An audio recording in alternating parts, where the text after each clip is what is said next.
Okay, so as you just saw, one Republican who abandoned his conference to vote in favor of the extender bills was Capital Region Senator Roy McDonald, who, as you just heard, was under political pressure from his Democratic opponent over this shutdown showdown. Speaking on the Senate floor, McDonald denounced the stalemate. He said, quote, fear was used as a weapon today. And he also pledged not to let anyone scare or intimidate his constituents again. Senator McDonald is now joining us from outside the Capitol to talk more about his vote. Senator, thanks for joining us. Nice to be here. Thank you for inviting me. So tell us why you finally decided to cross the aisle and make this decision. Well, it comes down to the Governor Patterson's threat to close down the government. This has been a dysfunctional couple of years. It's been very serious on the budget process.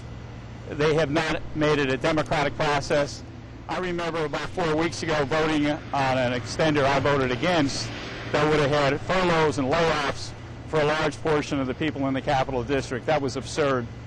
They had forgot about the construction projects, they forgot about the schools, the water projects, the sewer projects, the local governments, and you know, there is no joy. This has been a very bad couple of years for real average working men and women, and what they did is they used fear as a weapon today. The weapon was a budget weapon where they said, well, listen, if you don't agree with us, we're going to close down the government. And the government is located in the Capital Region. I'm a native, born and raised here, and I've always been very sensitive to it, whether it be voting against the furlough and layoff people, voting against to have the construction projects eliminated, reducing construction jobs, picking on these old urban and rural schools that we have in our area.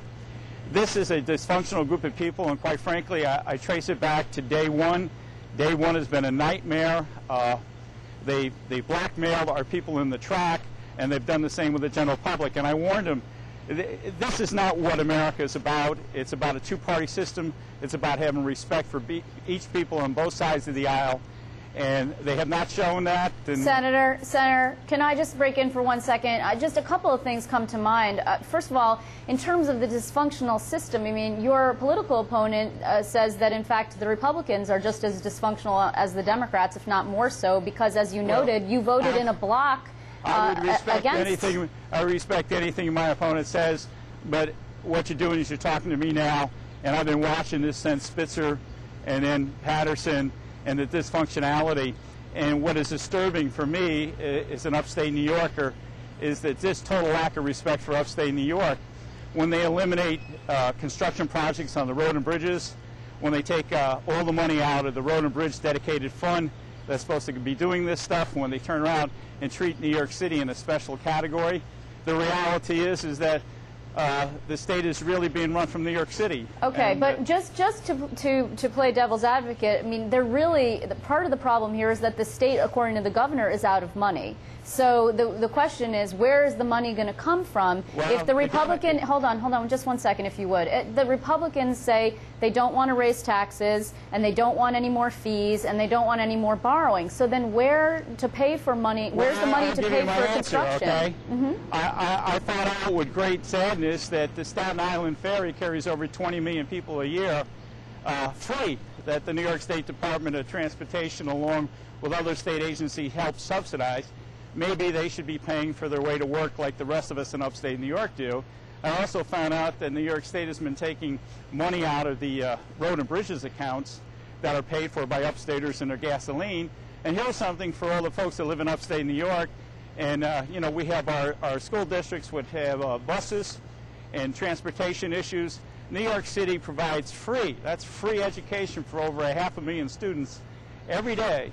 In fact, they give swipe cards for the subway system. Well, hold on. Isn't it constitutionally mandated to provide education at least up through the 8th grade? I mean, that's what the whole lawsuit was about. Transportation, okay, and who's paying that? Half of that money's coming from the state of New York.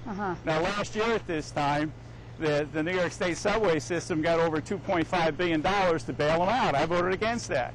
And this real problem of the serious magnitude started a year ago when Governor Patterson and the majorities in both houses voted for a budget that had a $13 billion increase. That's over 10%, and over 100 taxes and fee increases. Well, I believe those free Metro cards actually have been cut. I mean, there were students who in New York City being cut, according to the newspapers in New York City. Right. They want to cut. Yeah, but talk is a long way from doing, and they want to cut them 50% this year and maybe 50% next year. Well, the money's not included in the budget. I mean, there were kids who walked out of school on Friday to protest that. Money should be returned to New York State, because what we're doing in upstate New York is we're paying for those buses in our area. We pay for the transportation, the drivers, the gasoline.